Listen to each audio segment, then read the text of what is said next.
Muito bom. O tema de hoje é o livro O Novo Testamento dos Espíritas. Esse livro, ele tem uma importância significativa. Por quê? Porque dentre as dezenas de obras de Oswaldo Polidoro, na minha opinião, afora a obra maior, que é o Evangelho Eterno, duas obras se destacam entre os demais livros que ele escreveu: a Bíblia dos Espíritas e esse livro que a gente vai estar aqui apresentando hoje, porque trata principalmente de toda a programação doutrinária e espiritual em termos de verdades divinas, da qual foi alvo a humanidade terrestre, principalmente a documentação bíblico-profética no que concerne a entrega da lei de Deus, a divina modelagem de Jesus e o derrame de dons.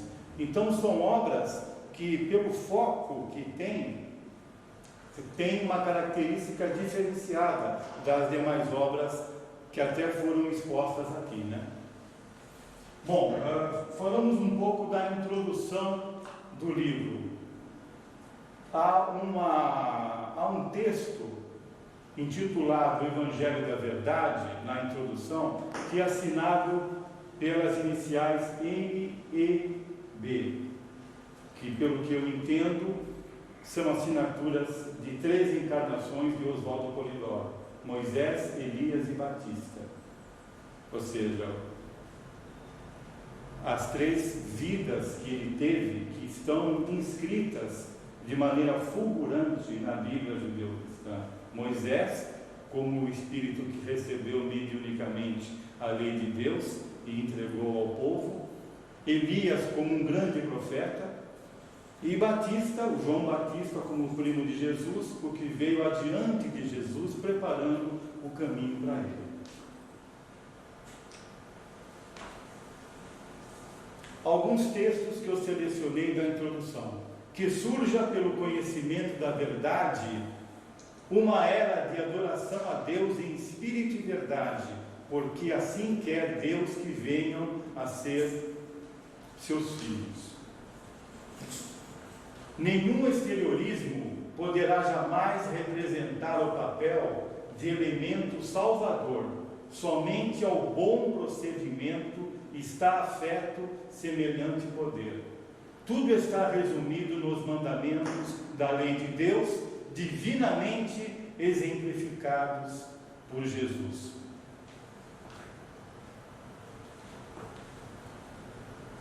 E o terceiro texto que eu selecionei na introdução: abandonai os religiosismos, vivei a verdade e a virtude, tende em conta de religião o cultivo da sabedoria e do amor.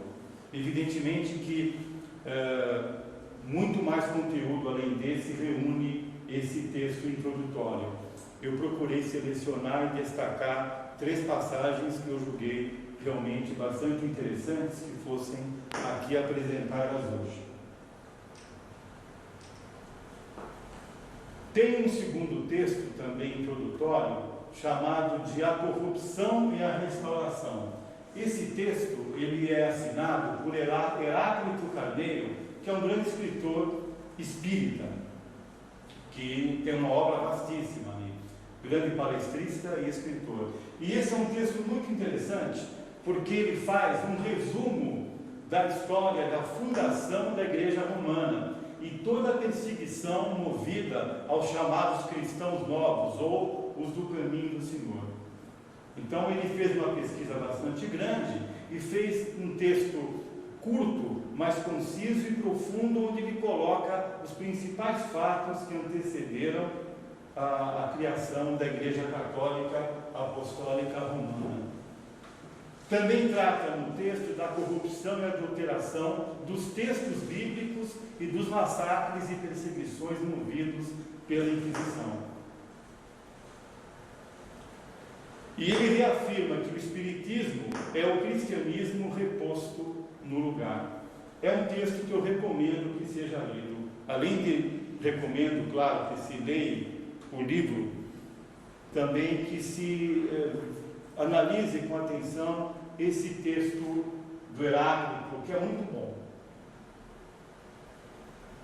E tem um texto que é assinado, evidentemente, por Oswaldo Polidoro, pelo conteúdo e pela expressão que tem, chamado Verdades Inamuníveis. Existem algumas verdades que são inamuníveis, que são o ponto de partida de todas as concepções, de todos os conhecimentos, ou, para dizer mais simplesmente, verdades sobre as quais as demais verdades têm um estabelecimento. Essa frase é muito interessante, porque ela significa dizer o quê? Que existem leis regentes cósmicas que funcionam em todo o universo, em toda a manifestação divina. Então, qualquer assunto que seja alvo de estudo, ou na área filosófica, ou na área científica, em qualquer uma das ciências humanas, deve-se reportar esse assunto nos seus fundamentos a estas verdades, porque é em torno dessas verdades fundamentais que tudo ou mais circula. E quais são elas? As mesmas que estão no Evangelho Eterno, sob o título de Código Imortal. Estas 10 verdades representam as matrizes de tudo quanto podemos considerar essencial, porque estão na essência de toda a manifestação divina. Quais são elas? Essência, movimento, imortalidade, evolução, responsabilidade, reencarnação, revelação, habitação cósmica e sagrada finalidade. No Evangelho Eterno, há maiores detalhes sobre cada uma dessas verdades fundamentais, essenciais. Inamuníveis significa dizer o quê? Que são eternas, perfeitas e imutáveis, que não se modificam. Bom, como o livro está composto? O livro está composto em duas partes. A primeira parte, ela tem 244 itens que tratam dos evangelhos de João, Lucas, Mateus e Marcos. A gente sabe que muitas pessoas escreveram sobre Jesus, 250 para mais. E nas traduções e compilações da Bíblia, ficou tudo resumido a 4 evangelhos: o de João, Lucas, Mateus e Marcos. O que são os evangelhos? São relatórios que tratam da vida de Jesus, fundamentalmente, e dos ensinos que ele deixou. Então, o livro, ele comenta em 244 itens ou tópicos, trechos dos evangelhos de João, Lucas, Mateus e Marcos. 93 itens trata o livro do livro dos Atos dos Apóstolos, que é o trabalho grandioso de Paulo de Tarso, que viajou por quase todo o mundo conhecido na época para divulgar os ensinos de Jesus. 39 itens trata da análise das cartas de Paulo e outros apóstolos, e 4 itens analisam textos do Apocalipse. Isso na primeira parte, que é a parte maior do livro. Eu diria que 80% ou mais do livro está restrito a essa primeira parte, que é bastante densa e com muita informação. Aí vem uma segunda parte, que começa com 22 lembretes, que fazem referência à primeira parte do livro. É interessante. É como se ele estivesse lembrando o leitor daquilo que de mais importante foi mostrado na primeira parte. Depois tem um texto sobre Jesus, com o nome Jesus, nada prometeu em vão. Tem um texto muito interessante, onde o autor coloca 67 perguntas indiscretas, assim que ele chama, né? Perguntas indiscretas. E tem um texto onde ele faz observações sobre o espiritismo prático. O nome desse texto é Observação Necessária. E depois encerra o livro com um roteiro de curas e irradiações e orientações sobre assistência médica, espiritual e com orações prodigiosas. Então, assim está estruturado e composto esse maravilhoso e grandioso livro. Vamos lá. Como que eu escolhi a abordar esse importante livro da seguinte maneira: eu considerei as 5 verdades fundamentais que Oswaldo Polidoro sempre colocou no Evangelho Eterno e principalmente nos boletins que escreveu. Que nós conhecemos que Deus, justiça divina, os 10 mandamentos, os dons do Espírito Santo, santos anjos ou espíritos mensageiros. A partir dessas 5 verdades fundamentais, eu estudei a primeira parte do livro, que trata sobre os 4 evangelhos, e fiz uma coletânea de textos desses evangelhos, com o comentário de Oswaldo Polidoro, a partir dessas 5 verdades fundamentais. Como ficou? Ficou assim: primeiramente, sobre Deus. Eu escolhi 2 tópicos que tratam sobre Deus do livro. Precisamente, o Evangelho de João, capítulo 10, o item 164, onde está escrito assim: o Pai está em mim e eu estou no Pai. Essa é uma frase importantíssima de Jesus. Então, qual o comentário de Oswaldo Polidoro sobre esta frase de Jesus no livro O Novo Testamento dos Espíritas? O Pai está em tudo e em todos, porque é a divina essência do universo. É onisciente, onipresente e onipotente. Nada é fora de Deus, porque Deus é o único emanador e Senhor de tudo. Deus é a essência infinita, não é pessoal ou formal, por isso mesmo que é o alicerce sagrado de tudo. Vejam que interessante aí a colocação dele, que Deus não é pessoal ou formal, ele é impessoal. Ainda sobre o tema Deus, tem um outro tópico do Evangelho de João, no capítulo 4, quando Jesus fala: Deus é Espírito, e em Espírito e verdade é que devem adorar os que o adoram. O comentário está aí. O exemplo de adoração perfeita está em Jesus, o Cristo. E como o Evangelho foi o que Jesus viveu, que foi viver os 10 mandamentos, fácil é saber como se adora em espírito e verdade. Significa o que isso tudo?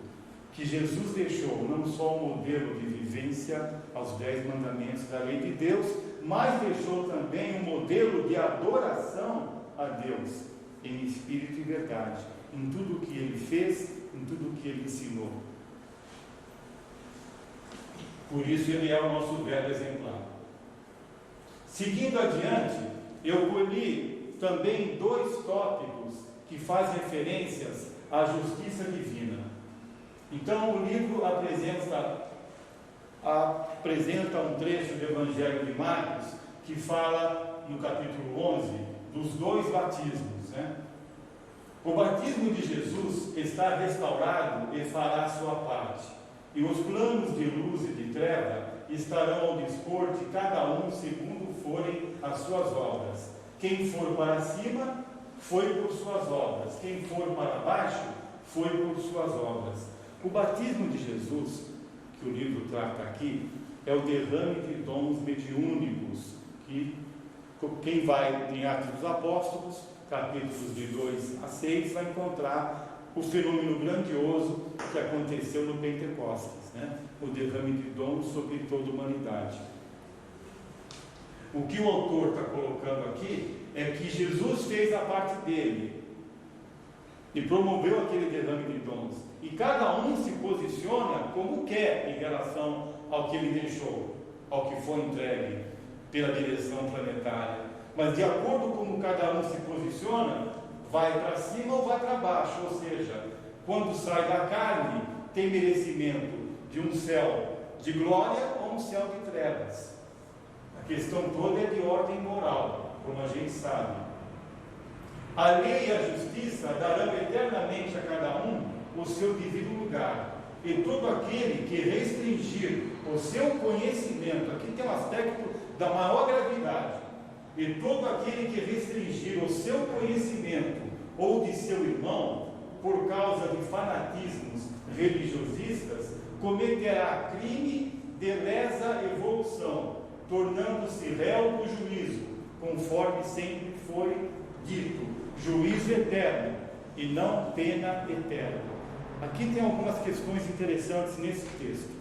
Primeiro, que ele fala a consciência de cada um, quando diz assim: e todo aquele que restringir o seu conhecimento. Então não é só impedir o seu irmão de jornada, desse irmão ter acesso ao conhecimento verdadeiro, mas ao seu conhecimento também, ou seja, o espírito encarnado, como sabemos, tem uma programação encarnacionista, além de ter um karma bem definido e ter uma idade espiritual, um grau evolutivo bem definido, mas tem uma programação, então toda uma movimentação, que eu diria de ordem divina, é feita para que aquele espírito possa aproveitar o máximo a programação para a sua evolução, coisas que ele merece em oportunidades, coisa que ele pediu, até em termos de testes e provas, mas todo um trabalho existe ali. Se ele boicota aquilo tudo, está boicotando a oportunidade que tem encarnatória de crescimento, ele está restringindo o seu conhecimento. E vai pagar por isso sim, vai criar karma negativo. E vai sofrer por ter se negado a aproveitar da oportunidade que lhe foi dado, e muitas vezes atendendo o seu pedido. Então a questão que se coloca aqui é muito séria, que não é só restringir ao irmão de jornada o acesso à verdade, é auto-restringir-se em relação às oportunidades que a encarnação confere. Então essa questão é muito séria que foi colocada aqui. E é muito interessante também no final desse texto, quando ele fala de juízo eterno e não pena eterna, porque muita gente que lê a Bíblia judeu-cristã, que foi muito adulterada, muito mexida, quando lê ali e fala de eterno juízo ou juízo eterno, pensa em pena eterna. Pena eterna é uma coisa, juízo eterno é outra coisa. Significa o quê? Pena eterna, como quem não acredita na reencarnação ou na vida na carne além desta vida, imagina que ao sairmos da carne e ao irmos para o outro lado da vida, a gente vai para o céu, ou para o inferno, ou para o purgatório e fica eternamente lá. Então não há isso, então não há uma pena eterna, há um eterno juízo, um juízo eterno, há uma justiça divina que funciona eternamente. Mas as penas têm um tempo determinado por essa justiça, um tempo maior ou um tempo menor, segundo sua gravidade e segundo como o próprio espírito que está no curso de uma etapa de ressarcimento reage à própria situação, né? Acho que ficou claro isso, a diferença entre juízo eterno e pena eterna. Ainda sobre justiça divina, o outro texto que eu coletei do Novo Testamento dos Espíritas é Evangelho de Marcos, capítulo 3. Mas o que blasfemar contra o Espírito Santo nunca mais terá perdão, mas será réu do eterno delito. Volto a dizer, não há eterno delito. Então, a Bíblia, como a gente sabe, foi muito alvo de contradições e de interpolações e adulterações. Esse livro do Novo Testamento foi escrito para que os leitores deste livro pudessem entender melhor a Bíblia, separando o joio do trigo e aprendendo a lidar com as contradições do texto bíblico. A revelação, que era de portas fechadas por causa da muita ignorância humana, é apenas uma verdade, simples na ordem cósmica, na emanação. Ela existiu desde a eternidade da emanação, nunca deixará de existir, funcionando entre encarnados e desencarnados. Tem pessoas que veem a manifestação da mediunidade e ficam assim, totalmente enlouquecidas, acham que é uma coisa absurda do outro mundo, né? Isso quando não blasfemam contra manifestação mediúnica e chamam aquilo de coisa do diabo, que é uma coisa que nem existe. Então, próprio de uma humanidade atrasada como a nossa. O que o autor coloca aqui é que a manifestação mediúnica, ou seja, a relação entre os dois planos da vida, de encarnados e desencarnados, é uma coisa muito simples e natural, é uma lei cósmica, e existe desde que existe, por exemplo, mundo, vida, Deus, humanidades, porque isso funciona para que a evolução aconteça. É o divino informante, Então, temos que ver de forma cósmica isso, como uma lei essencial, regente e fundamental, que nos fundamentos é chamada assim, a divina lei das inter-relações, que norteia a inter-relação entre os dois planos da vida. E o texto continua: tudo precisa começar a ser compreendido de modo cósmico, de modo infinito. Basta de tacanismos humanos parecerem religião, porque na verdade a palavra religião, na sua essência etimológica, significa religarem ou tornar a ligar, né? É que hoje, lamentavelmente, nessa humanidade, religião é sinônimo de dinheiro, de poder político e temporal, né? E por aí vai. De safadeza, para usar um termo bem chulo. Bom, aí eu colhi também 2 textos, seguindo a minha linha de abordagem, eu colhi 2 textos do Novo Testamento referente aos 10 mandamentos da lei de Deus. Em Mateus capítulo 5, item 81 do livro: não julgueis que vim destruir a lei ou os profetas, não vim a destruí-los, e sim a dar-lhes cumprimento. Uma frase de Jesus, onde ele próprio afirma o que ele veio fazer nesse plano da vida, a grande missão dele. A grande missão dele está resumida nesta frase, porque ele veio cumprir a lei ou os profetas. Significa o quê? Viver a lei perante seus irmãos menores em evolução, deixando a referência, o modelo a ser seguido e imitado, e generalizar o profetismo, a revelação. Então ele veio dar cumprimento à lei e aos profetas. É importante entender isso. Comentário de Oswaldo Polidoro: a verdade interior é coisa que o espírito vai realizando muito lentamente, não podendo fazê-lo sem errar bastante. Entretanto, seja como for, jamais a lei e os profetas poderão estar fora de suas cogitações. Significa o quê? Nós sabemos que a história dos espíritos, a história evolutiva, ela é feita de altos e baixos.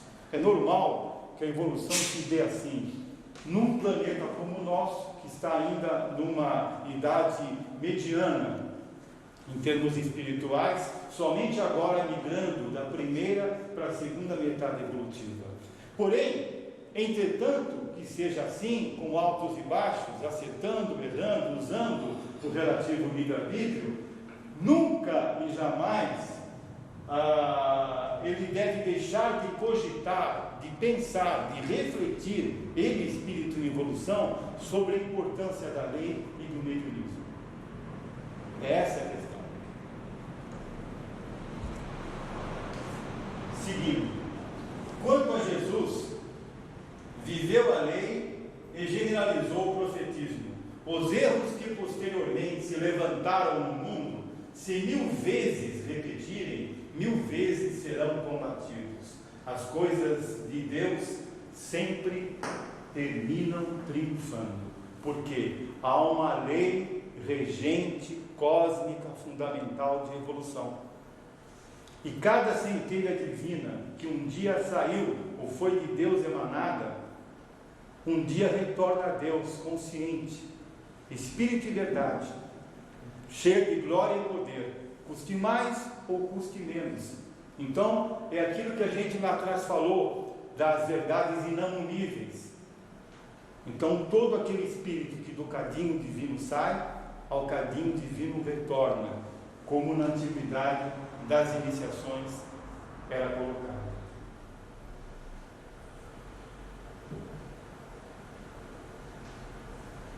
Ainda dentro dessa linha, eu colhi um outro texto sobre os 10 mandamentos, que é o item 82 do livro, que é a parte do Evangelho de Mateus, capítulo 5, onde Jesus também disse: não passará da lei um só i ou um tio sem que tudo seja cumprido. Comentário de Oswaldo Polidoro: ninguém discute com a lei e com a justiça de Deus. Nenhum artifício, nenhuma simulação, nenhum sacramento, nada que um homem invente com boas ou más intenções poderá jamais substituir a pureza e a sabedoria. Essa é uma questão fundamental, porque a humanidade que a gente tem hoje, infelizmente, pela ONU aí, mais de 1000 religiões pipocam pelo planeta, e a maioria dela, 4.000, então Milton me atualizou agora, mais de 4.000 religiões pipocando pelo planeta, mas como aumentou rápido o número de religiões, né? Mais de 4.000 religiões pipocando pelo planeta, e seitas e bandeirolas, e a maioria delas vendendo o quê? Artifícios, simulações, sacramentos, inventando 1001 formas para que o espírito consiga comprar o passaporte para o céu, o perdão de seus pecados e tudo mais. Mas não há nada que o homem invente com boas ou más intenções, porque está cheio de boas intenções o mundo aí. Se tivesse tão cheio de boas intenções, a gente não estaria como está no planeta hoje. Mas boas ou más intenções não são maiores, nada é maior, nada substitui pureza e sabedoria perante a lei e a justiça divina. Essa é uma questão também importante. Os 10 mandamentos não comandam religiosismo algum. O respeito a Deus é em espírito e verdade, e o mais tudo é decência na conduta entre irmãos. E como a lei foi transmitida aos homens por anjos, espíritos ou almas, ou por mediunismo, eis que a lição que encerra é completa. Nós sabemos que a lei de Deus é o reflexo intelectual da lei de harmonia e equilíbrio universal, que tem 3 mandamentos que tratam da relação do filho para com Deus e 7 que tratam da relação do filho para com seus irmãos em jornada evolutiva. Nenhum documento entregue a esta humanidade é maior ou mais importante que a lei de Deus. Então, quando o espírito desencarna, o que vai valer perante a justiça divina não são os sacramentos, as simulações, o que ele comprou de perdão. O que vai valer é o que ele realizou ao longo da vida em termos morais, em termos de pureza e sabedoria. Essa é a questão. Cego é quem não quer ver. Bom, seguindo essa mesma linha, eu fui buscar no livro pontos, tópicos relacionados aos dons mediúnicos. Escolhi 2 textos.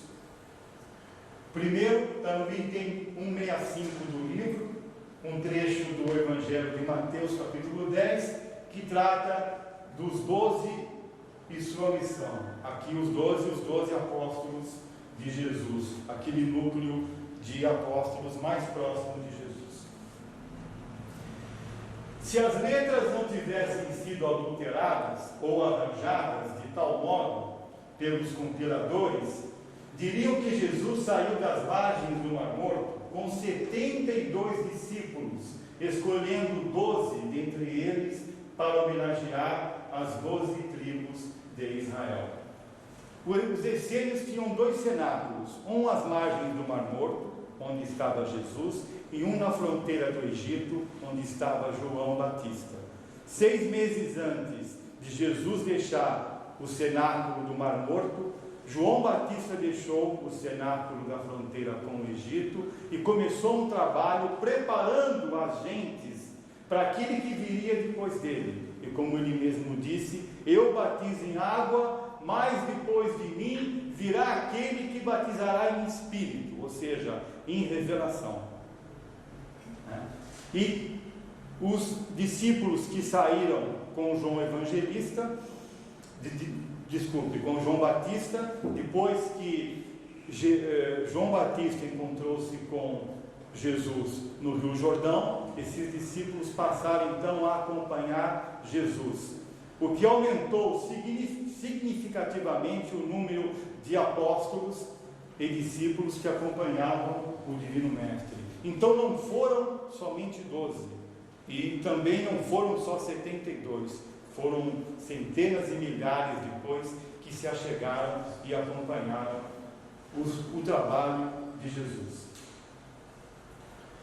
E com grande eclosão mediúnica do Pentecostes, tudo se iria prolongando pela humanidade. Este era o plano divino. Esta era a programação que envolvia o derrame de dons mediúnicos sobre toda a carne. Que a revelação fosse levando a todo o planeta os ensinos de Jesus, os ensinos sobre a lei de Deus e o cultivo da revelação que adverte, ilustra e consola. Cumpre observar o que diz o capítulo 10 de Mateus sobre os fenômenos mediúnicos que acompanham os discípulos de Jesus. Curai os enfermos, ressuscitai os mortos, limpai os leprosos, expeli os demônios, dai de graça o que de graça recebestes. Porque não sois vós os que falais, mas o Espírito de vosso Pai é que fala em vós. A Igreja Viva de Jesus, estabelecida sobre a revelação ou batismo de Espírito, essa é que devia ficar e que ficou até o quarto século, quando Roma tudo perverteu.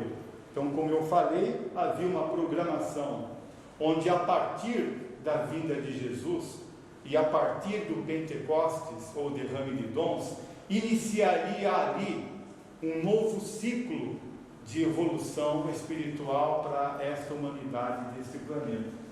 Infelizmente, no quarto século, Roma inventou a Igreja Católica, Apostólica Romana, que a partir dali passou a perseguir de morte os caminheiros, os primitivos cristãos, e tudo aquilo que estava ali previsto de acontecer como um ganho de evolução espiritual para a humanidade foi perdido.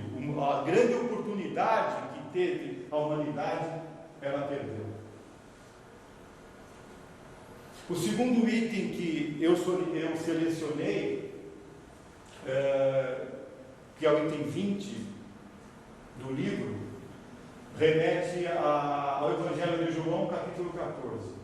Mas o Consolador, a quem o Espírito Santo, a quem o Pai enviará, que é o Espírito Santo, a quem o Pai enviará em meu nome, ele vos ensinará todas as verdades, e vos fará lembrar de tudo quanto vos tenho dito.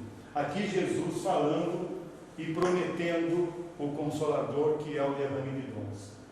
Comentário no livro. A revelação tornada ostensiva, eis o Consolador generalizado, que começou no Pentecostes, como pode ser conhecido lendo o livro dos Atos dos Apóstolos, capítulos 1, 2, 7, 10 e 19. O caminho do Senhor é uma doutrina viva. A partir dali, o divino informante, que é a revelação, que adverte, ilustra e consola, cuidaria para informar e instruir espiritualmente a humanidade. Seguindo a minha linha de abordagem, de abordar essa parte principal do livro, através das 5 verdades fundamentais, eu colhi 2 textos que fazem referência aos santos anjos ou espíritos mensageiros. Está no item 8 do livro, faz referência ao Evangelho de João, capítulo 1. porque a lei foi dada por Moisés, a graça e a verdade foram trazidas por Jesus. Então, existe aí já a correção que o autor faz do texto bíblico, que foi adulterado. A lei não foi dada por Moisés, mas por Deus, e transmitida por meio de anjos, espíritos ou almas a Moisés. Moisés recebeu os 10 mandamentos por meio de espíritos ou anjos, tendo escrito nas pedras. Então vejam, desde a mais remota antiguidade, a gente sabe que a revelação que o Consolador no planeta funciona. Quem pega, por exemplo, os estudos, os trabalhos feitos por Hermes, Pitágoras, pelos Budas, por Rama, Krishna, Platão, enfim, os grandes iniciadores espirituais dessa humanidade, sempre eles tiveram em torno de si manifestações mediúnicas, verdadeiros médiuns que os auxiliaram, e eles próprios, muitos deles, dotados de dons mediúnicos. Então a revelação sempre presente nos momentos de progresso espiritual, marcantemente na programação de informe à humanidade que esses grandes mestres levaram a cabo nesse plano da vida. Não seria diferente a entrega da lei de Deus, que é o supremo documento, veio através da revelação. Na cadeia do Sinai, precisamente no Monte Horebe, havia furnas cavadas para retiro dos iniciados. Foi ali que Moisés teve colóquios com anjos, espíritos ou almas, recebendo a lei e muitas outras informações. Nós sabemos que o próprio Cristo da galáxia, chamado Yahvé, ou Jeová, o Elohim dos Hebreus, se apresentou a Moisés, e a Bíblia judaico-cristã tem aquele momento assim esplendoroso, quando Moisés se vê diante daquela manifestação divina, daquele ser, que se manifestou através de uma sarça, que é uma planta, que ardia em fogo divino e não se consumia, e quando Moisés perguntou: quem és aquele ser? Ele disse assim: filho, eu sou aquele que sou. E aquela voz de trovão ecoou sobre todo o Sinai. Então o contato com anjos, espíritos mensageiros, foi sempre marcante nesses momentos de entrega da documentação bíblico-profética a esta humanidade. Ainda seguindo o comentário deste texto do Evangelho de João, a graça trazida por Jesus foi o derrame de revelação, o Espírito sobre toda a carne, sendo que a revelação viria o conhecimento da verdade. Da revelação viria o conhecimento da verdade. Por quê? Ela é o divino informante. Ela torna a humanidade mais consciente de que a vida não se limita a uma única encarnação. Nós somos seres imortais, que há estágios fora desse plano da vida, do outro lado da vida, que do outro lado da vida existem vários céus, e que não há a pena eterna, que o espírito pode estagiar em céus inferiores, ressarcir suas culpas, se recuperar e seguir a sua evolução. Então, essa consciência da onde nós viemos, quem somos, para onde vamos, como funciona a vida, né? Como é que se pode falar em evolução espiritual sem se conhecer sobre a origem, o processo evolutivo e o objetivo sagrado da existência? Então, pelo Consolador, pela revelação, tudo isso vem, que leva o espírito a ter consciência de tudo isso e ter o conhecimento da chamada verdade, porque isto é a verdade. Isto é que é a verdade. É a nossa origem, o processo evolutivo, a nossa finalidade, as leis regentes fundamentais. Isso é a verdade. Deus, isso é a verdade. A verdade era chamada de fogo, por alegoria, pelo fato de responsabilizar os seus possuidores. Tem a ver com aquela frase que o próprio Oswaldo Polidoro cunhou na sua última encarnação entre nós, quando disse assim: uma palavra a mais sabida, uma responsabilidade a mais adquirida. E é justamente isso. O conhecimento dá ao espírito muita responsabilidade. Ele passa a cobrar de si mesmo um comportamento voltado à lei de Deus.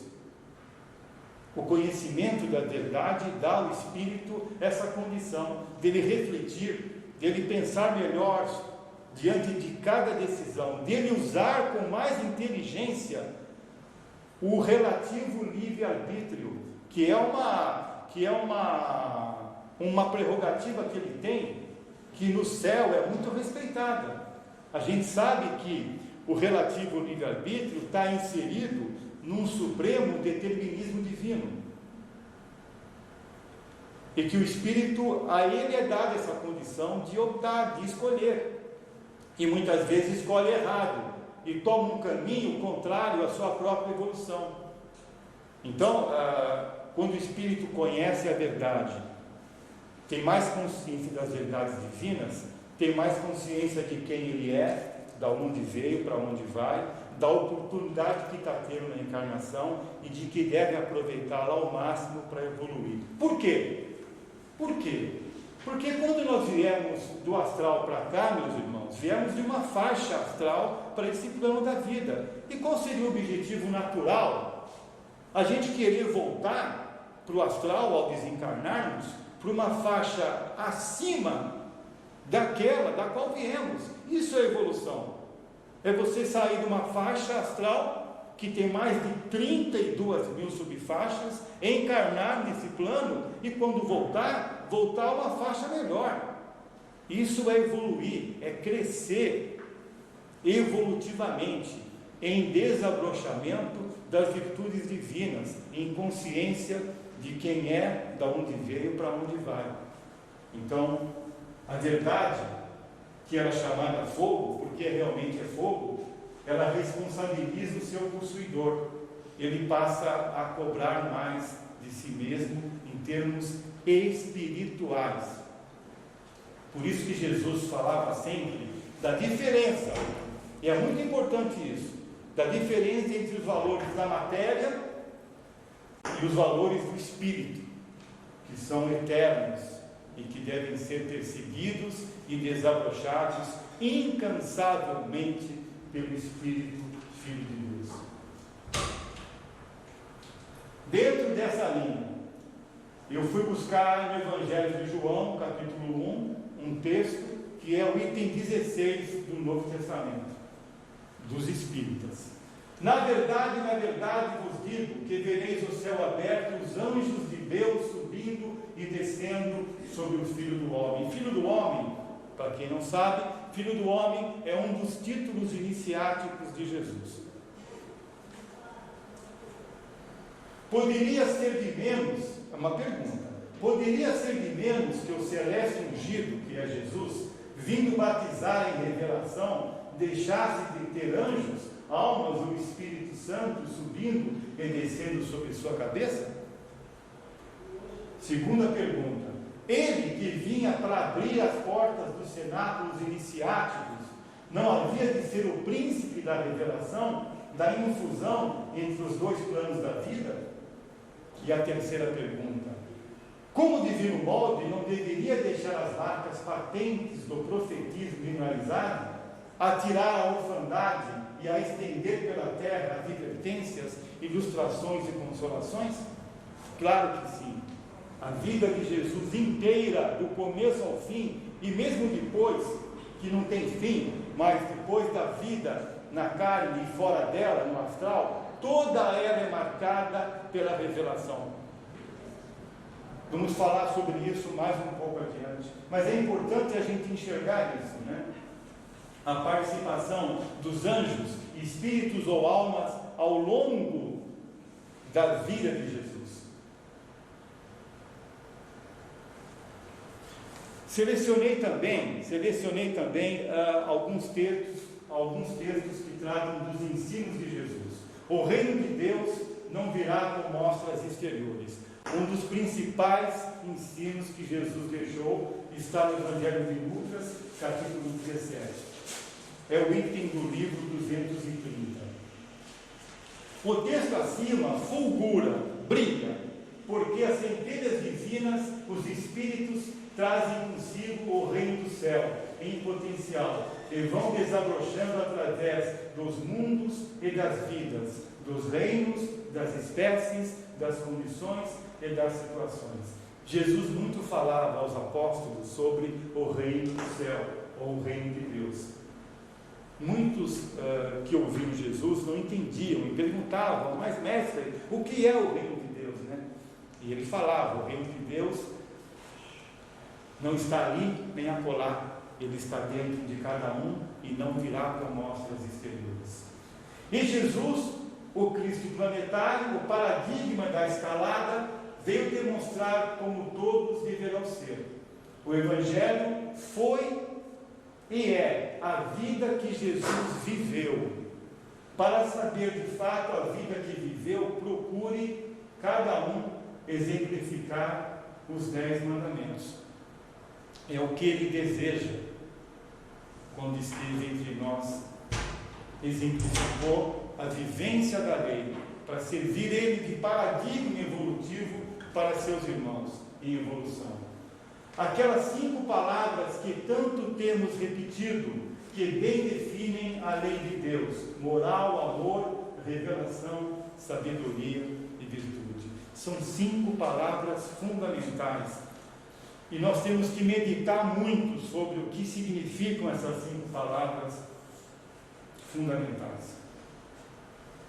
Ainda sobre os ensinos de Jesus, sobre o reino de Deus, e que ninguém se iluda comprando idolatrias ou exteriorismos, porque diante de Deus somente a pureza e a sabedoria é que prevalecem. Porque onde há verdade, conhecimento, certeza e bondade, o reino do céu já está presente. Então, como realizar o reino dos céus, né? Então perguntavam assim a Jesus: mestre, cadê o reino do céu? Que pensavam que era um reino num espaço celestial, né? Mas era justamente isso o que o autor desse maravilhoso livro está colocando aqui. Onde há verdade e conhecimento, onde há certeza e bondade, o reino do céu já está presente.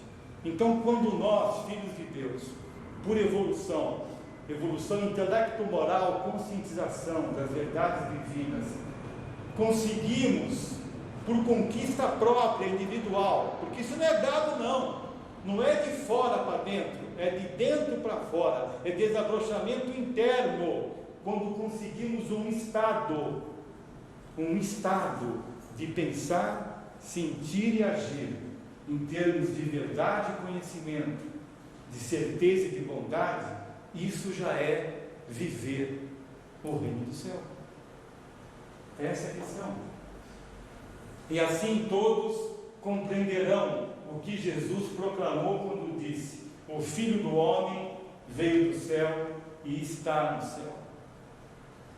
Porque ele é e era o próprio céu em esplendor diante de quem estivesse dele. Por isso tem aquele momento grave, crítico e triste até para a história dessa humanidade, que ele estava diante lá de Pilatos. Acho que foi diante de Pilatos. E Pilatos perguntou para ele assim: mas o que é a verdade? Diante de Jesus. E ele perguntou para Jesus: mas o que é a verdade? E Jesus ficou assim diante dele, olhando e fitando ele, porque Jesus era a própria verdade ali diante dele. E ele perguntava a Jesus, que representava ali a verdade, o que era a verdade. E ele não conseguia ver em Jesus a verdade que ele ali, como Cristo planetário encarnado, representava. O Filho do Homem veio do céu, está no céu. Jesus, a todo tempo, era o céu exposto em glória.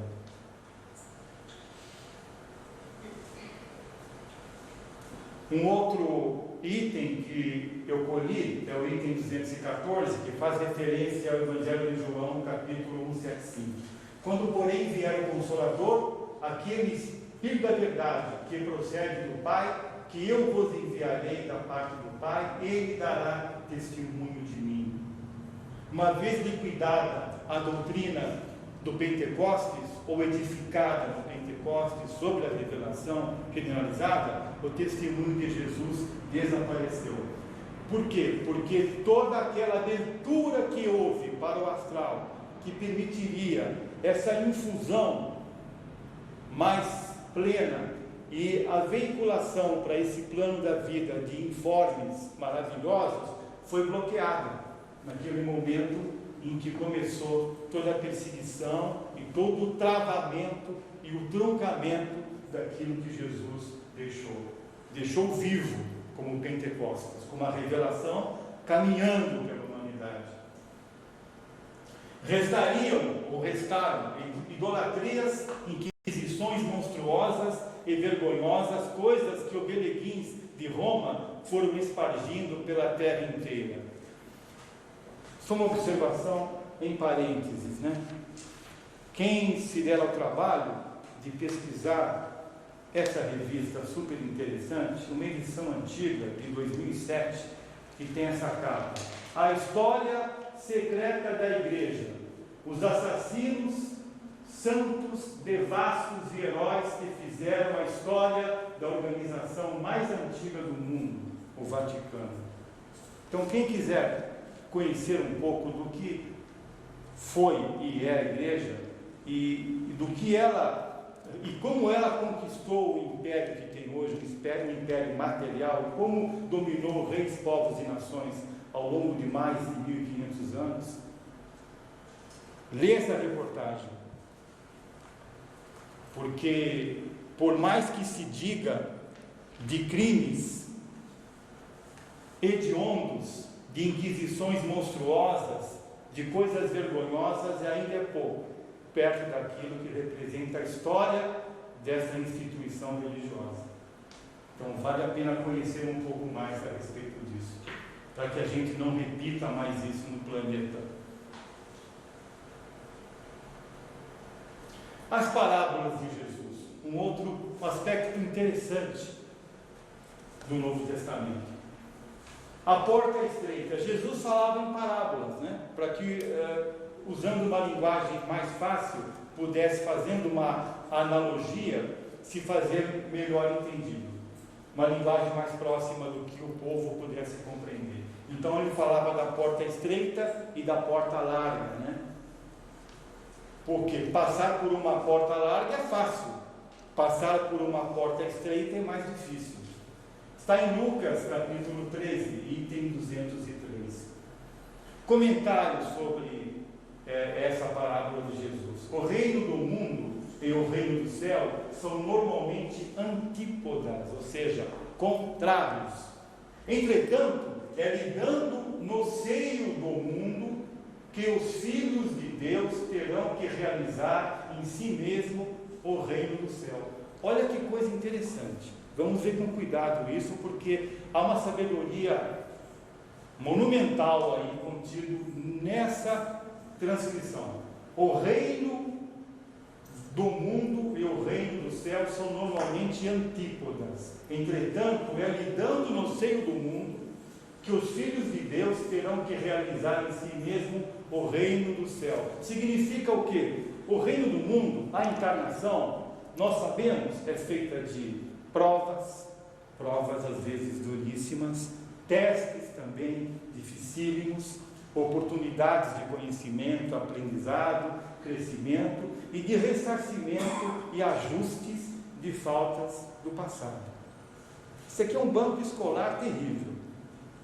Então, lidando nesse banco escolar, que é o reino do mundo, nós temos o que? A chance de desabrochar e fazer valer o reino do céu interior que temos e ganhar esse reino interior. Então essa questão é fundamental, ou seja, se cada um aproveitar os testes que lhe são colocados e as provas a favor da sua evolução, superando-os. A gente sabe que se não tiver teste, não tiver prova, a gente não cresce. É nas dificuldades que o Espírito se faz valer, que usa dos recursos que tem lá dentro, de recursos que desabrochou e conquistou ao longo de várias vidas, recorrendo a isso e lutando aqui fora, lidando nesse reino do mundo, que o Espírito cresce, que o Espírito evolui, que ele supera a si mesmo, supera seus vícios que traz do passado, e se ajusta, e se faz a chamada reforma íntima. Então esse reino do mundo e esse reino do céu, que são contrários, eles se fundem e se encontram na encarnação, nesse banco escolar, e cada um se depara com esse reino do mundo todo dia, quando abre os olhinhos de manhã, quando acorda, e vai encarar o dia. Essa é a questão. Então é com o reino do céu interior que temos, que a gente encara esse reino do mundo, e a gente pode fazer crescer esse reino interior quando a gente vence o mundo e vence o reino do mundo. É importante, pensando nisso, tudo está relacionado, e me veio agora, eu não posso deixar de citar, evidentemente. Quem vai no caminho divino, que são aqueles 4 fatores fundamentais, vai encontrar ali: princípio ou Deus, Espírito Filho, carro da alma ou perispírito, e matéria ou cosmos, que fala que a matéria é essência divina, luz divina, energia, éter, substância, gás, vapor, líquido e sólido. Agora, vejam bem, em qualquer nível de apresentação, é ferramenta do Espírito Filho de Deus. É muito infeliz quem não procura entender isso. Ou seja, a matéria, se bem utilizada, é uma forma de você vencer esse reino do mundo. Não se fazer escravo da matéria. Se fazer escravo da matéria é se colocar submisso ao reino do mundo. Mas se você usar bem a matéria a seu favor, a favor da sua encarnação, você também estará vencendo o reino do mundo. Sem restringir o império do mundo, como realizar o reino do céu? Como vir a ser um dia acima de mundos, formas e transições, sem lutar com todo o ardor para vencer o mundo? E esse vencer o mundo, a gente lembra agora do Bhagavad Gita, né? Quem esquece o Bhagavad Gita? É inesquecível. Quem leu o Bhagavad Gita, acho que nunca esquece. Então o Bhagavad Gita, ele fala disso, daquela luta do Arjuna, que é uma luta interior, entre aquilo que ele sabe que está errado e aquilo que ele sabe que está certo, e que ele se vê às vezes indeciso, ou como ele consegue travar e vencer essa batalha, vencendo os seus próprios vícios, fazendo o grande ajuste ou a grande reforma. Essa é a vida, é a luta do homem em evolução que o Bhagavad Gita ensina, né? E demonstra lindamente. É essa luta que a gente trava todo dia. Agora, o que esse último texto coloca é o seguinte: não tem como você bater palmas para o reino do mundo e querer bater palmas para o reino do céu. Não tem, isso não tem, isso não existe. Ficar em cima do muro não existe. O próprio Jesus falou uma vez que não gostava de gente morna, ou é quente ou é frio. O espírito tem que se posicionar, tem que se posicionar em qualquer situação. Essa é a questão, né? Então, não dá para você bater palmas para o reino do mundo e para o reino do céu. Então você tem que sempre buscar aquilo que está de acordo com a lei de Deus, que é a lei de harmonia e equilíbrio, e tem que buscar sempre aquilo que está de acordo com a sua evolução, que ajuda na sua evolução, porque é para isso que estamos aqui, para evoluir. A porta estreita significa a trilha certa, porque a trilha certa é a lei de Deus. Uma outra parábola linda é a parábola do grão de mostarda, e uma que é assemelhada a essa é a do fermento. Está em Mateus capítulo 13, e tem 1,99. Só para ilustrar, É bom ilustrar sempre que se possa. Perguntaram a Jesus assim: Jesus, a que se assemelharia o reino de Deus? Jesus disse assim: o reino de Deus se assemelharia a uma semente, a um grão de mostarda. Um grão de mostarda, ele é o menor dos grãos, mas depois que fica uma árvore crescida e frondosa, é a maior das hortaliças. E ali os passarinhos fazem os seus ninhos.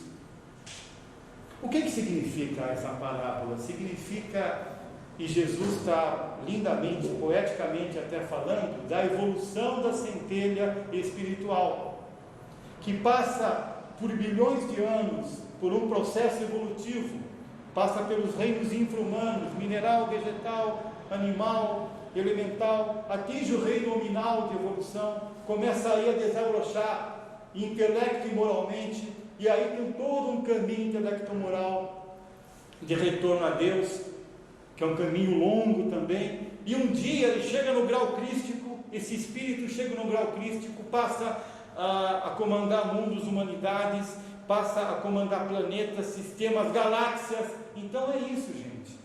Um Cristo nesse nível olha para si e, pelo poder ou lei da ambiguidade que leva o espírito a ter extensões cósmicas, ele olha para si e vê e enxerga em si humanidades e planetas em evolução.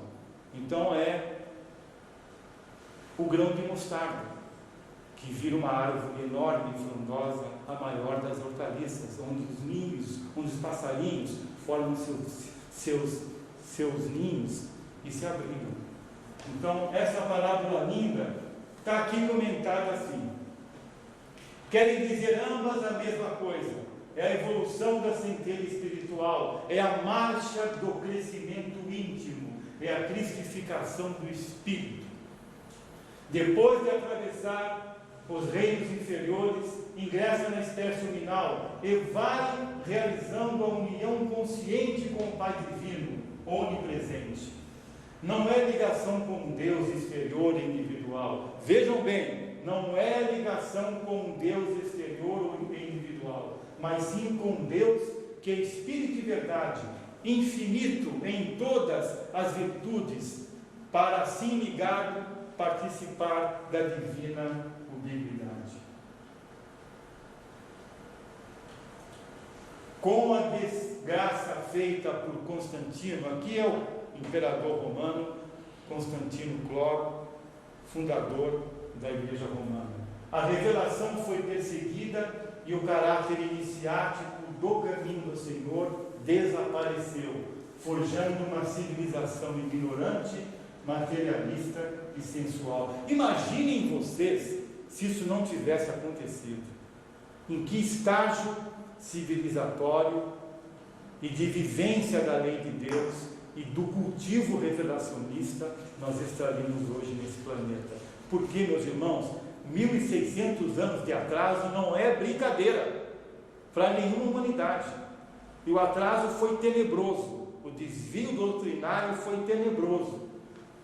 Se não acontecesse isso, nós estaríamos já num outro padrão de civilização, muito certamente.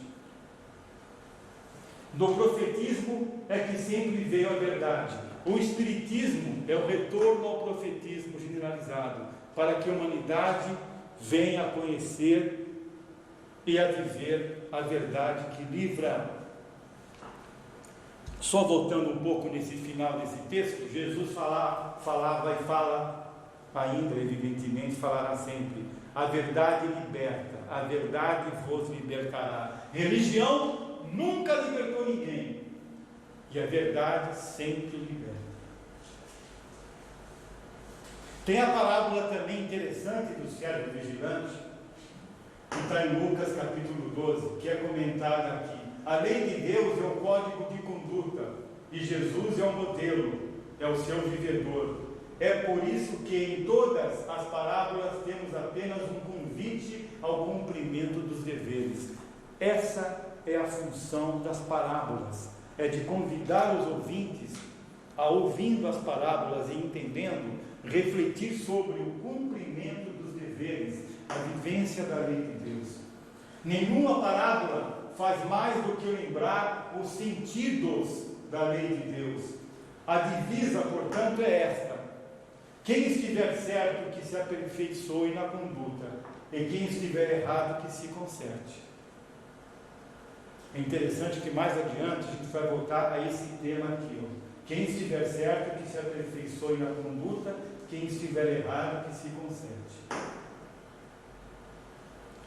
E falemos um pouco também da corrupção doutrinária.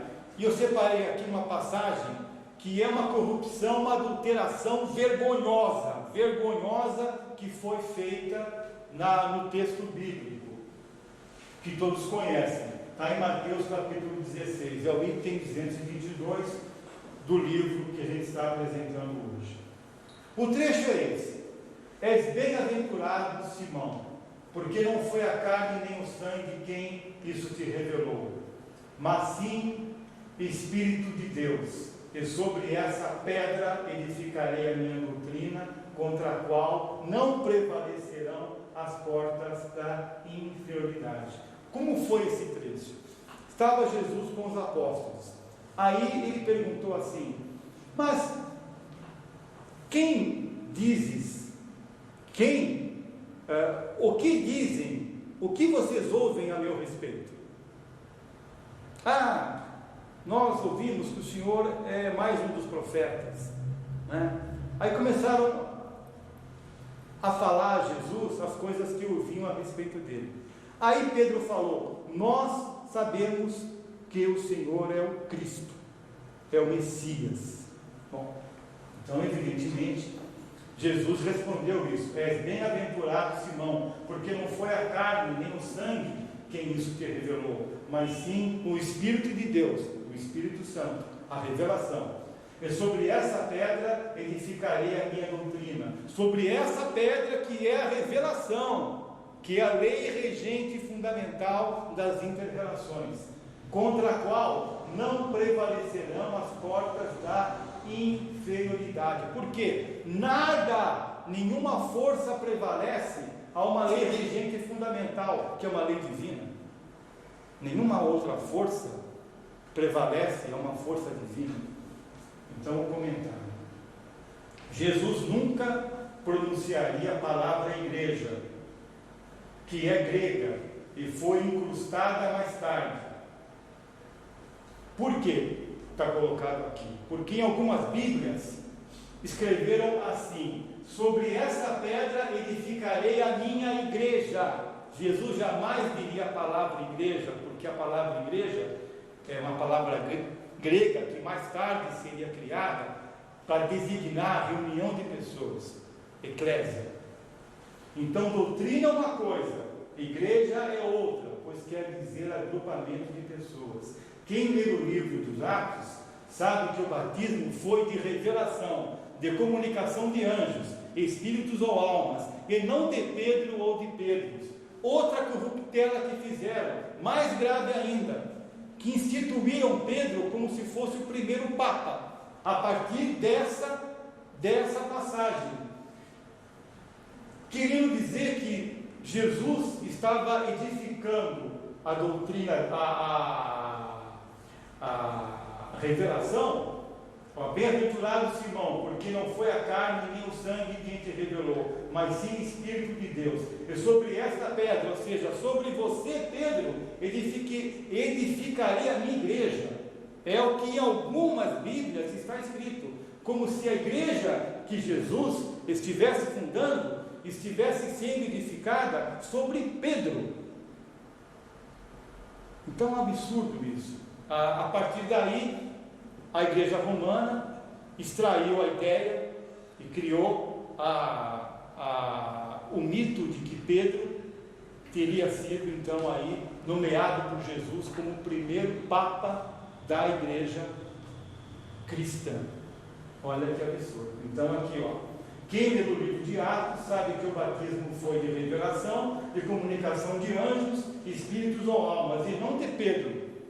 Então Jesus, obviamente, iria edificar a doutrina que ele estava ensinando aos seus irmãos sobre uma rocha, e essa rocha é a revelação, uma lei regente, cósmica e fundamental. Jamais ia colocar essa doutrina sobre um homem, ou quantos homens fossem, e sim uma lei divina. É ridículo aquilo que pretendem os clericalismos católico e protestante quando falam sobre o batismo do Espírito. Então está claro isso, porque é muito triste a gente enxergar o que fizeram com essa passagem linda da Bíblia, transformando Pedro no primeiro Papa, sendo que é um absurdo se pensar assim, porque a Igreja Romana foi criada em 313, depois de Cristo. Então, como Pedro teria sido empossado por Jesus como sendo o primeiro Papa? Então, são os absurdos que foram criados ao longo da história do catolicismo. Mas a humanidade da Terra, atrasada como viveria bem sem escândalos e sem cometer atos ridículos? É a terrível pergunta que é colocada. Atos dos Apóstolos.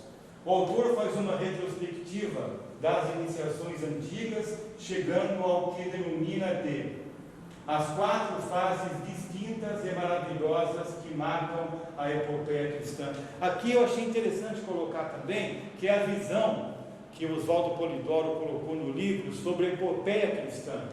Interessante isso. Em 4 fases ou etapas. A primeira, as profecias sobre a vinda de Jesus, a carne, 3.600 anos, 36 séculos de profecias. O retorno de Elias, a profecia sobre a configuração messiânica do Cristo e sobre o derrame do Espírito Santo. A gente encontra isso no Antigo Testamento, principalmente em Isaías, em Joel, em Malaquias. Depois, a segunda etapa dessa epopeia cristã, o trabalho da mensageria no momento da encarnação do Verbo exemplar, através de Gabriel, que foi o anjo da anunciação, do próprio José, pai de Jesus, de Ana e de Simeão. A terceira etapa, os fenômenos proféticos e mediúnicos obrados por Jesus, dando provas de ter os anjos subindo e descendo sobre ele.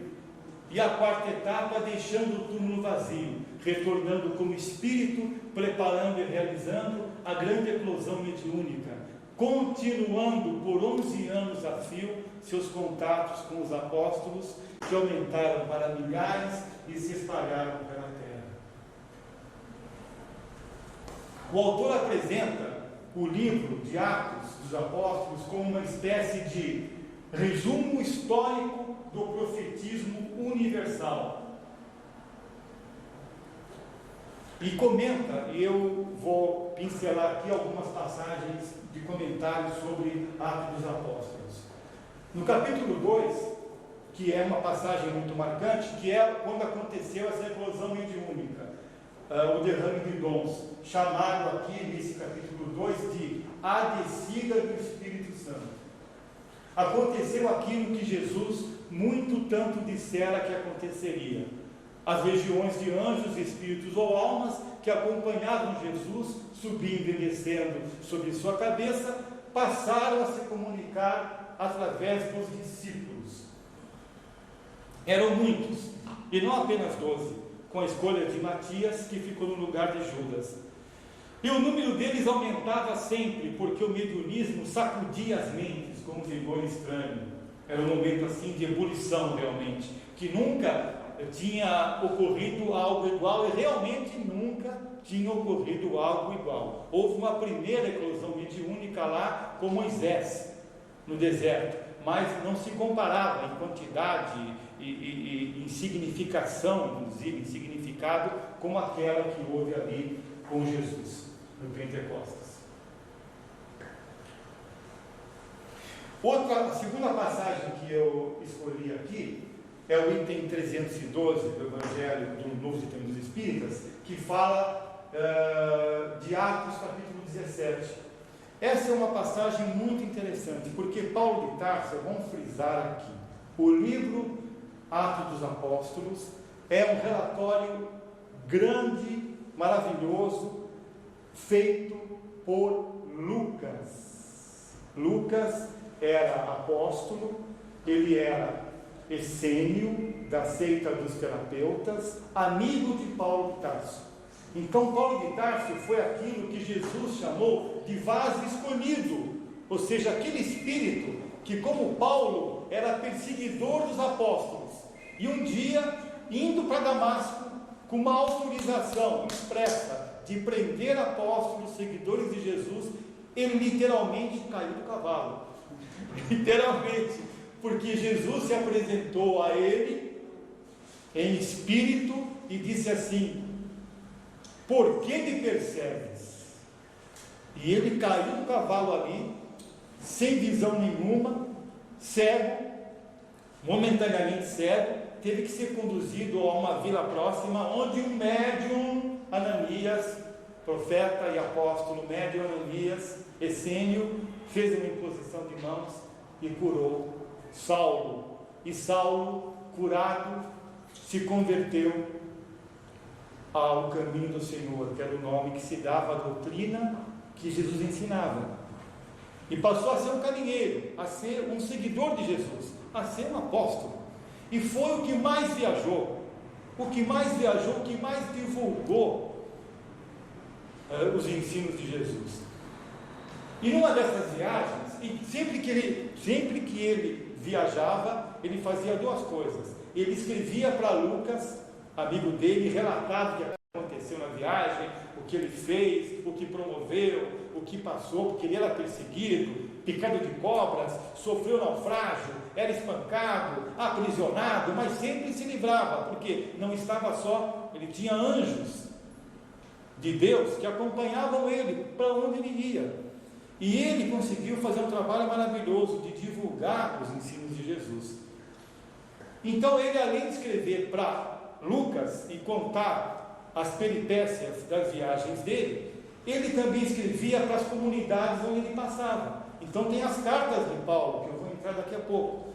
Então, mas o livro de Atos, ele trata desse grande relatório que Lucas escreveu sobre as viagens e o trabalho de Paulo. E um desses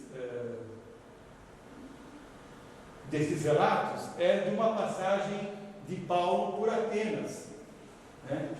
Onde ele fala do Deus desconhecido. Paulo diz aos atenienses que o Deus desconhecido é o Deus que tudo emanou e que tudo sustenta e destina. Diz-lhes que esse é o verdadeiro Deus, que não habita em templos feitos por mãos humanas.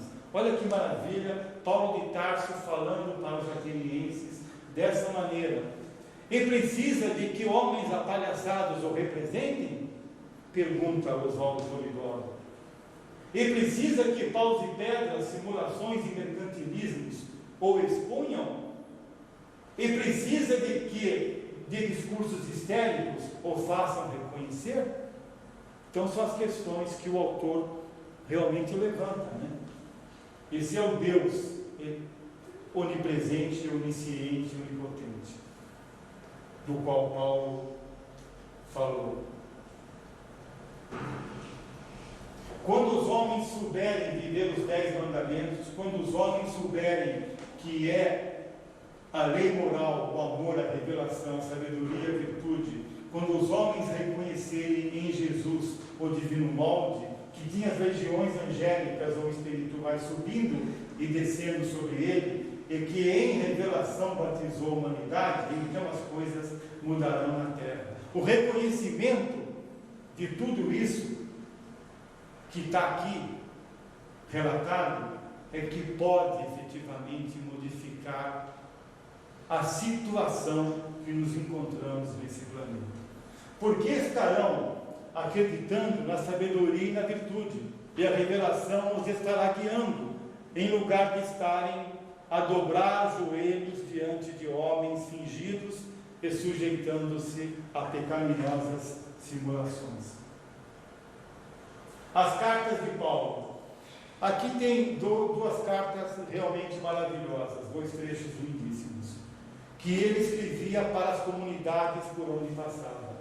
A primeira carta aos Coríntios, capítulo 12, diversidade dos dons espirituais. Quando eu estava escrevendo essa tela, uma voz me falou assim: leia. Aí eu coloquei leia para não esquecer de ler. A passagem.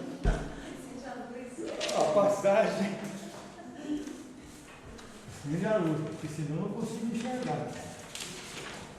Então vamos lá. Essa passagem.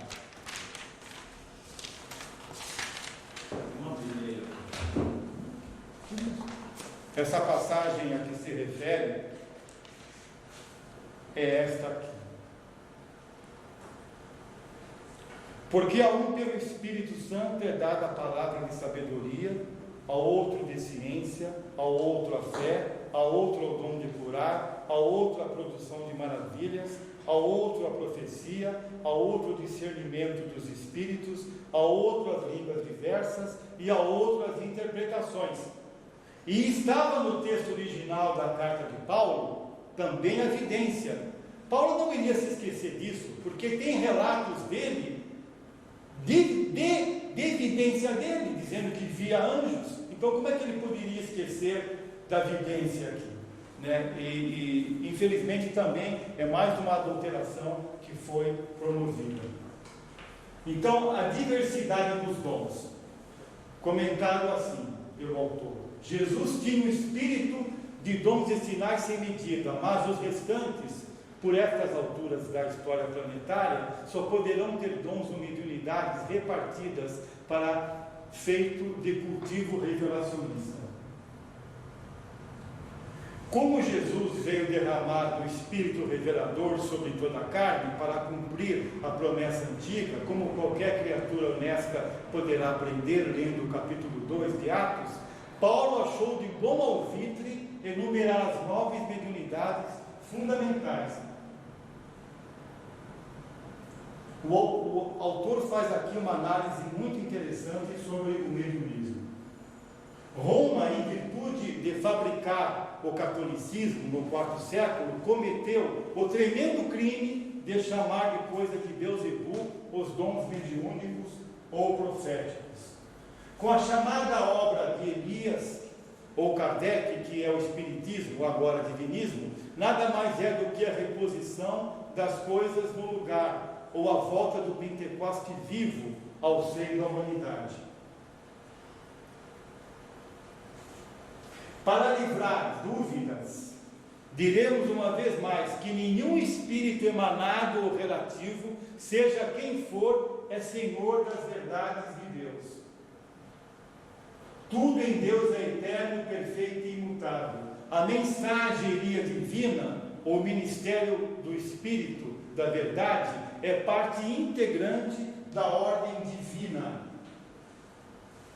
Ninguém blasfeme contra ele. Por isso que Jesus disse que aquele que blasfemar contra os dons do Espírito Santo será réu da justiça divina. E aí, Paulo tem um outro texto também da primeira carta aos Coríntios, do capítulo 13, que fala da importância da caridade. Em algumas Bíblias ela está como amor, em outras como caridade. E, enfim, eu vou ler esse texto, que é uma poesia, na verdade, maravilhosa, que Paulo deixou. Ainda que eu falasse as línguas dos homens e dos anjos, se não tiver amor, sou como bronze que soa, ou como símbolo que retine. Mesmo que eu tivesse o dom da profecia e conhecesse todos os mistérios e toda a ciência, mesmo que tivesse toda a fé, a ponto de transportar montanhas, se não tiver amor, nada sou. Ainda que distribuísse todos os meus bens em sustento aos pobres, e ainda que entregasse o meu corpo para ser queimado, se não tiver amor, de nada valeria. O amor é paciente, é caridoso, é bondoso, não tem inveja. O amor não é orgulhoso, não é arrogante. nem escandaloso, não busca os seus próprios interesses, não se irrita, não guarda rancor, não se alegra com a injustiça, mas rejubila-se com a verdade. Tudo desculpa, tudo crê, tudo espera, tudo suporta. O amor jamais acabará. As profecias desaparecerão um dia, o dom das línguas cessará, o dom da ciência findará. A nossa ciência é parcial, a nossa profecia é imperfeita. Quando chegar o que é perfeito ou imperfeito, desaparecerá. Quando eu era criança, falava como criança, pensava como criança, raciocinava como criança. Desde que me tornei homem, eliminei as coisas de criança. Hoje vemos como um espelho, confusamente, mas então veremos face a face. Hoje reconheço em parte, mas então reconhecerei totalmente como eu sou conhecido. Por ora subsistem a fé, a esperança e o amor. Os três, porém, o maior deles é o amor.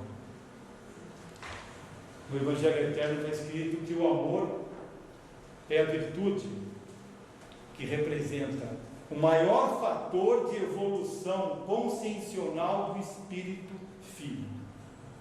É muito importante refletir sobre isso. Maior fator de evolução consciencial do Espírito Filho.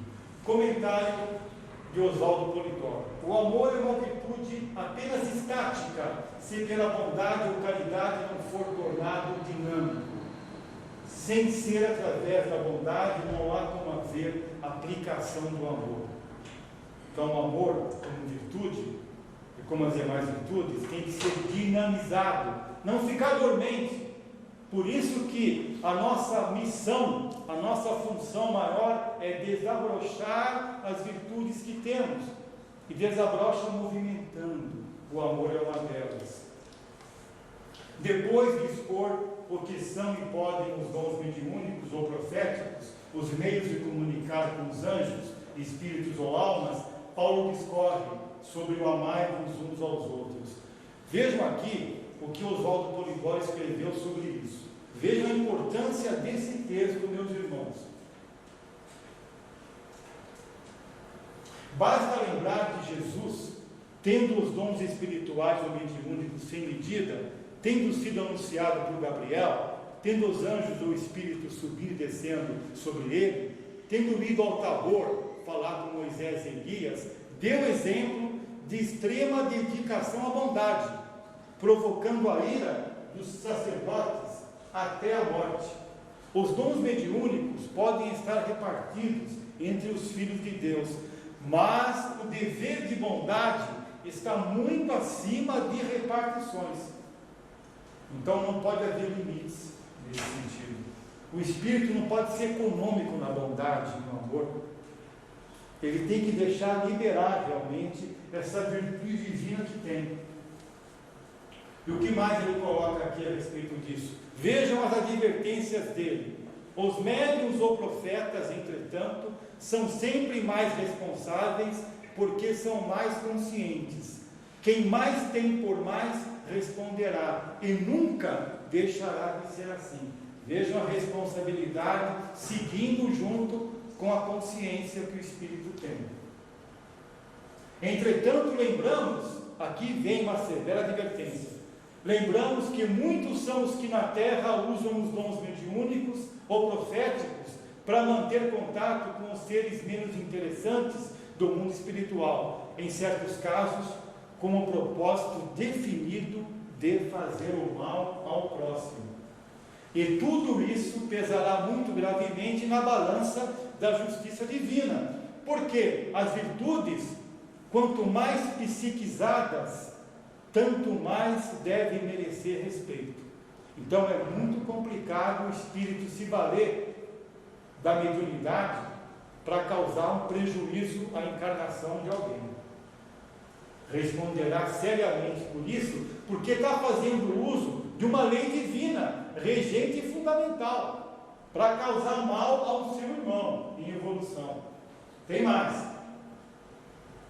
Aquele que joga com os recursos mediúnicos ou proféticos e por eles aciona elementos do mundo espiritual para contrariar os mandamentos da lei, ou os divinos exemplos do Cristo, é mais criminoso do que aqueles que, por ignorância ou por serem induzidos, blasfemam contra o santo ministério da revelação. Olha lá, tem muita gente que blasfema contra os dons mediúnicos por ignorância, porque foram induzidos pelos pastores televisivos aí, ou pelos profissionais religiosos. Mas pior do que esses, são aqueles que cultivam a revelação conscientemente para causar um malefício a um irmão. Por todos os títulos, o capítulo 13 da primeira carta de Paulo aos Coríntios é um primor doutrinário, é um poema de amor ao amor.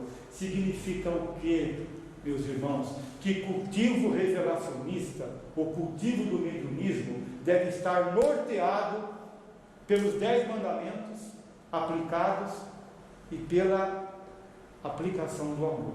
Sem isso, como cultivar o mediunismo? Não imagino possível. Somente dentro do espírito da lei de Deus e do cultivo do amor. Isso foi o que Jesus ensinou, não só ensinou, mas demonstrou todo o tempo, todo o tempo. E tem uma outra carta, que eu não vou detalhar, porque seria me estender demais, em que Paulo, no capítulo 15, fala de corpos celestiais e corpos terrestres. Neste livro aqui, que nós estamos expondo, o Novo Testamento dos Espíritas, o autor faz, comentando esse trecho do capítulo 15 da carta número 1 a Coríntios, o autor faz um extenso comentário sobre a evolução da centelha divina, a formação e a constituição do perispírito, explica sobre o diagrama celestial da Terra, os vários céus e as grandes zonas astrais do nosso planeta e os mecanismos da justiça divina. Tá? Então, são 8 páginas desse livro para ler e estudar. É muito importante que vocês observem essas páginas, nessas páginas, o comentário desse trecho da carta de Paulo aos Coríntios. Caminhando para o final, há o comentário de Oswaldo Polidoro sobre o capítulo 22 do Apocalipse, que é o último livro da Bíblia Judeu-Cristã, onde está escrito assim: fora daqui os cães, os que dão veneno, os impúdicos, os homicidas, os idólatras e todo aquele que ama e pratica a mentira. Sabemos que o fora daqui é justamente aquela parcela, a profecia relacionada à grande separação de cabritos e ovelhas, ou aquela parcela da humanidade que, por karma negativo adquirido, não tem merecimento de herdar os futuros ciclos evolutivos da Terra. É um translado que estarão fazendo, forçado para mundos inferiores em relação ao nosso em evolução, e é kármico isso, e é por ordem divina e por ordem moral. São chamados cabritos. O comentário: e os que blasfemam contra o sagrado ministério do Espírito Consolador. O Cristo lançou acaso a advertência mais veemente? Então aqui fala dessa advertência veemente que ele deixou. No final de sua vida carnal, Jesus resumiu toda a sabedoria no amai-vos uns aos outros, e assim continua. Na segunda parte do livro, que é o finalzinho do livro, eu selecionei aqui 3 perguntas, somente 3 perguntas, das 67 perguntas que o autor Oswaldo Polidoro deixou, para que cada um, lendo o livro, no finzinho, pudesse perguntar à sua consciência cada uma dessas questões que ele profundamente aborda aqui. Eu selecionei 3. A pergunta que as 3 perguntas que eu destaquei: A pergunta 14: qual a diferença que existe entre ser escravo do que é mundo, forma de transição, e saber usar tudo isso sem a isso se escravizar? É uma pergunta muito profunda, né? Porque você poderá usar, como o palminho divino aqui sugere, que se use a matéria com inteligência como ferramenta evolutiva, mas se você usar a matéria é estar em contato com ela, sem se escravizar. Como é possível isso? Então, fica a questão aí para cada um pensar, né? Esta é uma das 67 questões. A pergunta 45, que é mais complicada que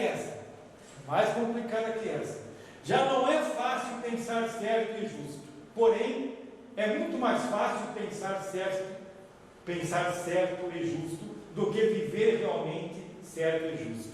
E depois de saber isso, que vivo fazendo em matéria de verdade, sabedoria e virtude, vou repetir.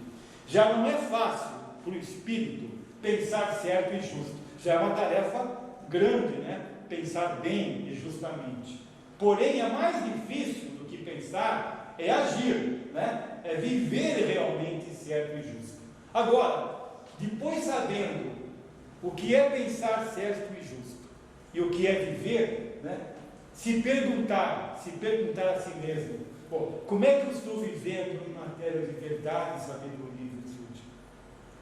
Esses questionamentos, e realmente o autor convida a esses questionamentos, a essas reflexões íntimas, para que o espírito possa, a cada questionamento, se deparar consigo mesmo, com a sua verdade interior, e verificar o que tem para melhorar.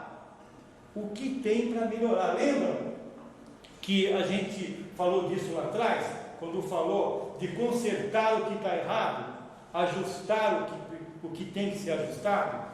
É para isso que estamos aqui. A evolução no plano da carne possibilita isso, que a gente possa a cada dia, a cada momento estar melhorando em termos morais principalmente, de vivência da lei de Deus. E a terceira pergunta, que é uma reflexão ainda maior depois de uma exposição como essa, né?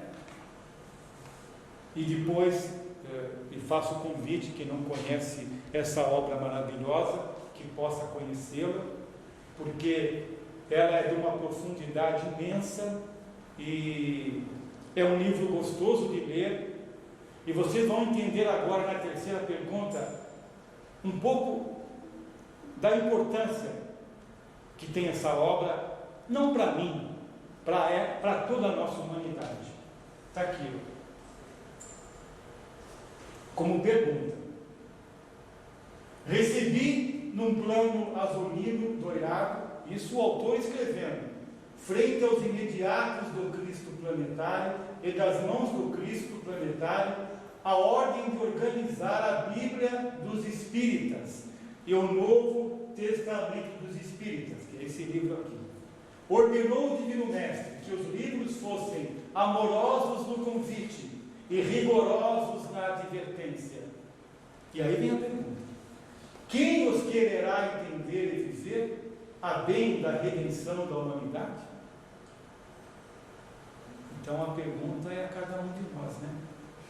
Quem topa, quem quer, quem se dispõe, quem encara a leitura desse livro para procurar, evidentemente, entendê-lo e vivê-lo para o bem da humanidade. Porque quando um espírito, qualquer que seja, quando um espírito, encarnado ou desencarnado, se depara com uma obra dessa e começa a ler, e começa a refletir, e começa a rever a sua história, a sua vida, e o seu comportamento, e o seu posicionamento perante as verdades divinas, e começa a pensar e sentir e agir melhor do que pensava, sentia e agia, já terá valido a pena.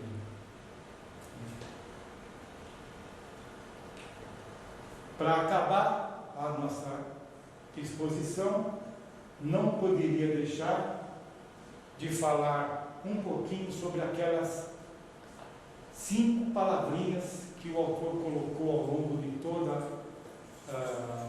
todo o livro e que eu reproduzi aqui, sobre o que é cada um. A moral, que harmoniza e dignifica, porque é fator de equilíbrio vibratório.